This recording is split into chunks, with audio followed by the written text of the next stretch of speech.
I thought I'd just show you what I'm up to this evening in the workshop.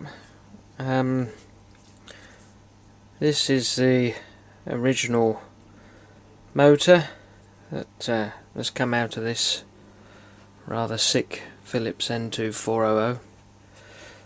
The speed is all over the place and the bearings are bone dry, so the motor actually screams rather than runs. Absolutely no use whatsoever, can't put up with that racket, and the speed, as I say, is dreadful. And if you're trying to listen to classical music, which I was, there's no use. So that's got to go, that's rubbish. But I don't have any more of those motors in stock. These have all gone. I did have one more that was from a scrap deck there, but I ended up using that motor in that Philips N2400 over there, which is my own one. So what I've had to do is adapt another motor which has come out of not this particular one, but it's come out of one of these, and it runs the same voltage as that one there. I've got nowhere to put this one now. So I've done that, but it's a smaller sized motor. Runs at, same voltage, etc., but it's a smaller motor, so it won't fit in the housing here. The motor gets clamped inside here and the motor's there. So what I've done is I've dismantled another motor,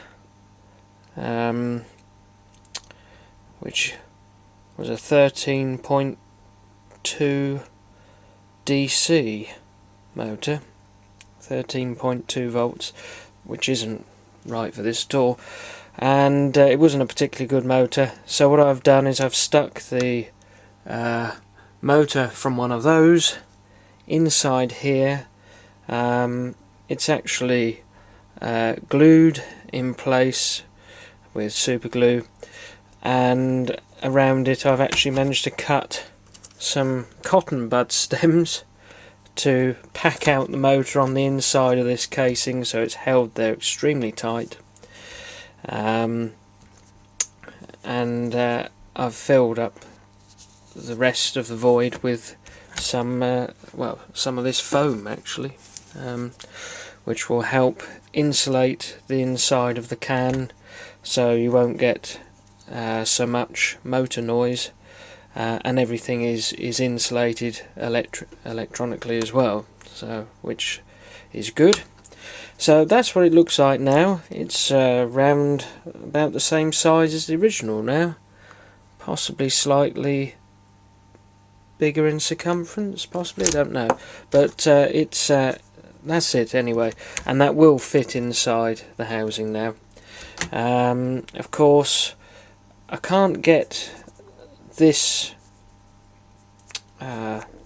pulley off. It was put on there very tight. I haven't really got anything here to get that off without breaking it, so I have actually found another pulley. It's a plastic one, or nylon, and that'll go on there and do the same job. I'm not expecting the speed to be spot on straight away, but the speed control is set via this pot here, so all I've got to do is adjust the speed accordingly once it's in there.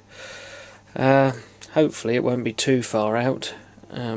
If it is, I might have to experiment using either a smaller or bigger pulley, but and see if that makes any difference. But it's all a bit of a bodge, this, but when you're working with something that's over 50 years old or thereabouts, I can't just buy a replacement motor like that one, because they haven't been made for years. So, and to be honest, these motors were not particularly reliable actually.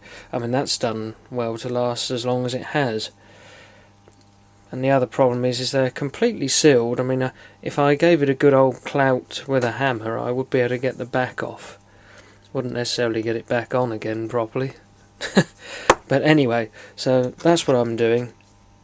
I'm afraid I can't take it apart again to show you the insides, but I did take some photos earlier. So all I've got to do is put it back together, and then I might be able to do another video of it running. I've kept this outer sleeve which come off this motor to put round there. That'll help grip it tight in the holder there. That should fit on top.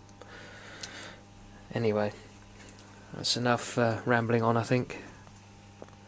Bye for now.